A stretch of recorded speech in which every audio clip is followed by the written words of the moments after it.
Good morning students. हमने अपने last lecture में जो हमारी फाइनेंसिंग का टॉपिक था वो किया था कि हमारे एग्रीकल्चरल फाइनेंस क्या होता है, इसके बारे में किया था कि हम फाइनेंस के सोर्सेज हमारे कौन कौन से हैं, उसके ऑब्जेक्टिव्स हमारे क्या क्या हैं। अब हमारे पास अगला टॉपिक आता है लैंड रिफॉर्म्स, भूमि सुधार।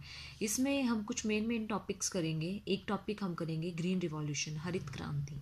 ठीक है, तो हम सबसे पहले अपना देखते हैं लैंड रिफॉर्म्स। लैंड रिफॉर्म क्या होते हैं? भूमि सुधार, जिसको हम हिंदी में बोलते हैं। तो भूमि सुधार वो सुधार होते हैं जब हम किसी पर्टिकुलर पर्पस के लिए अपनी लैंड को लीज पर तथा किसी भी सोचे समझे परिवर्तन के लिए क्या कर देते हैं, भूमि में सुधार लेकर आते हैं। ठीक है, जब हम अपनी लैंड के अंदर अपनी ऑब्जेक्टिव्स को अचीव करने के लिए उसमें चेंजेस लेकर आते हैं तो वो हमारे लैंड रिफॉर्म्स होते हैं। मैं एक बार फिर से रिपीट कर देती हूँ, जब हम अपनी लैंड के अंदर कुछ पर्टिकुलर ऑब्जेक्टिव्स को फुलफिल करने के लिए जो भी चेंजेस लेकर आते हैं उसको हम क्या कहते हैं, लैंड रिफॉर्म्स बोलते हैं या फिर भूमि सुधार बोलते हैं। ठीक है, इसमें फर्स्ट पॉइंट है हमारे पास जमींदारी अबॉलिशन, हिंदी में जिसको बोलते हैं जमींदारी उन्मूलन।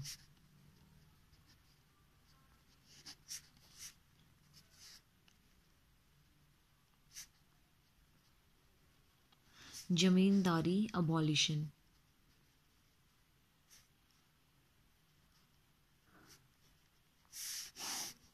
इसके अंदर क्या होता है, जमींदारी अबॉलिशन के अंदर भारत में जो जमींदारी प्रथा है उसका विकास बहुत ज़्यादा हुआ था। पहले जो था बहुत ज़्यादा उसका विकास होता था। इसके अंतर्गत क्या होता था कि जमींदार होते थे, भूमि के जो स्वामी थे, और वो किसानों को लगान पर भूमि जोतने के लिए या फिर कृषि करने के लिए दे देते थे, और उसके बदले में क्या करते थे, उनसे भू राजस्व क्या करते थे, लेते थे और फिर किसको देते थे, गवर्नमेंट को देते थे। जिसके कारण जो है लैंड का जो है ना, मतलब एक तरीके से उन लोगों का जिनको वो देते थे उनका शोषण होने लगा था, और कृषि की वजह से, इन्हीं चीज़ों की वजह से जो भूमि का विकास था वो रुक गया था, वो हुआ नहीं था। इसीलिए जमींदारी प्रथा का उन्मूलन कर दिया गया।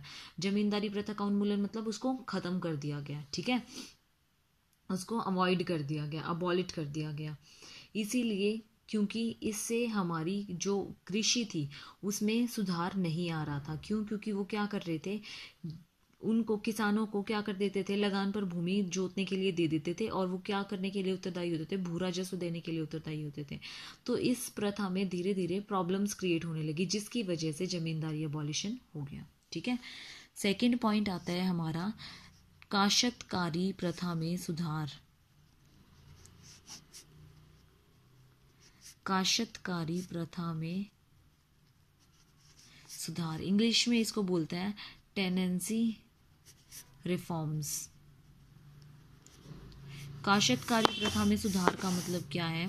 इसका मतलब ये है कि भूमि का जो खुद स्वामी होता था वो खुद जोतता नहीं था, बल्कि किसी दूसरे व्यक्ति को पैसे देकर या फिर लगान पर कि मैं अपनी भूमि तुझे दे रहा हूँ तो उसके बदले में तू मुझे रेंट देगा या कुछ और प्रोवाइड करेगा, तो उसके बदले में उन्हें दे देते थे, जिनको हम क्या कहते हैं, तो उस व्यक्ति को क्या कहा जाता था, काश्तकार कहा जाता था। तो इस प्रथा को काश्तकारी प्रथा या फिर पट्टा प्रणाली प्रथा भी इसीलिए बोला जाता था।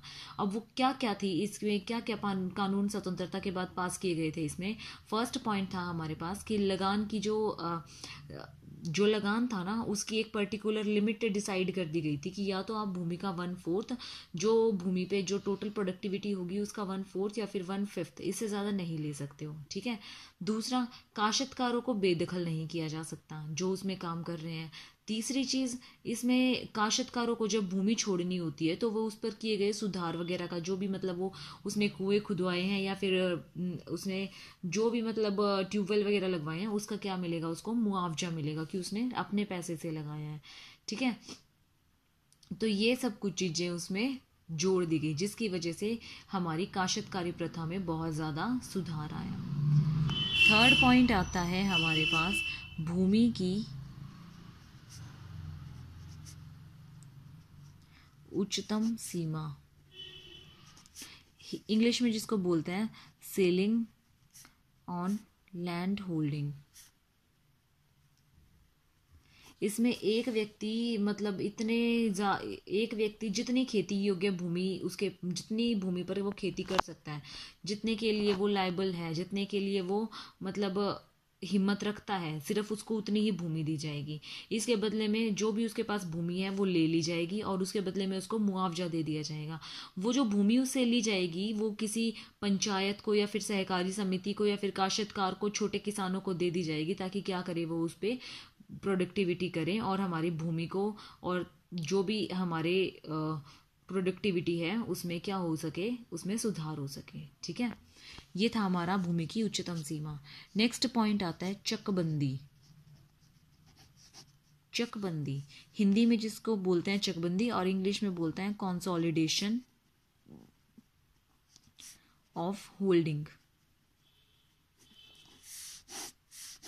तो इसमें क्या है, इसमें जो हमारे किसान हैं उनके छोटे छोटे इधर उधर बहुत सारे खेत बिखरे रहते हैं, तो उसका क्या है, वो अपनी ज़मीन का या फिर अपने रिसोर्सेज का फुल यूटिलाइजेशन नहीं कर पाते हैं। तो इसीलिए उनके इस मतलब इस छोटे छोटे बिखरे हुए पार्ट्स को भी, ताकि वो यूज़ में आ सके, क्या किया गया, चकबंदी की गई। मतलब बड़े बड़े खेतों में परिणत करना ही चकबंदी। जब छोटे छोटी चीज़ें होती हैं हमारी, तो उसको जब हम इकट्ठा कर देते हैं तो वो हमारी क्या बन जाती है, चकबंदी बन जाती है। तो उसको क्या कर दिया गया, इकट्ठा कर दिया गया। ठीक है, नेक्स्ट पॉइंट आता है हमारे पास, फिफ्थ पॉइंट, कोऑपरेटिव फार्मिंग या फिर सहकारी खेती। सहकारी खेती, कोऑपरेटिव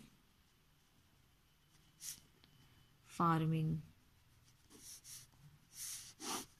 कोऑपरेटिव फार्मिंग क्या होती है? कोऑपरेटिव फार्मिंग वो फार्मिंग होती है जिसके अंदर हर किसान जो है अपनी भूमि का स्वामी बना रहता है, अपनी भूमि का मतलब ऑनर बना रहता है, और जो भी लोगों के साथ मिलकर प्रोडक्टिविटी करता है, उससे जो भी लाभ होता है उसको क्या कर लेते हैं, वो आपस में बांट लेते हैं, आपस में कॉपरेट करके उसको सेटल डाउन कर लेते हैं। ठीक है, नेक्स्ट पॉइंट आता है हमारे पास न्यू एग्रीकल्चरल स्ट्रेटेजीज की। क्या क्या हमारे पास नई नई स्ट्रेटेजीज हैं?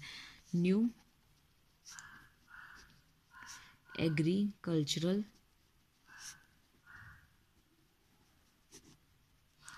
स्ट्रेटेजीज, क्या क्या नई नई एग्रीकल्चरल स्ट्रेटेजीज हैं? तो फर्स्ट पॉइंट आता है हमारे पास कृषि तकनीक, एग्रीकल्चरल टेक्निक। इसके अंदर क्या होता है कि जो कृषि है ना, उसके उत्पादन को बढ़ाने के लिए क्या किया जाता है, इस पर बल दिया जाता है, ताकि वो अपने उत्पादन को नए ढंग से, विशेष तरीके से क्या कर सके, उसको उत्पादन कर सके। तो इसीलिए इसमें इसकी टेक्निक्स को क्या किया जाता है, फोकस किया जाता है। Second point, input packages. Input packages का मतलब ये है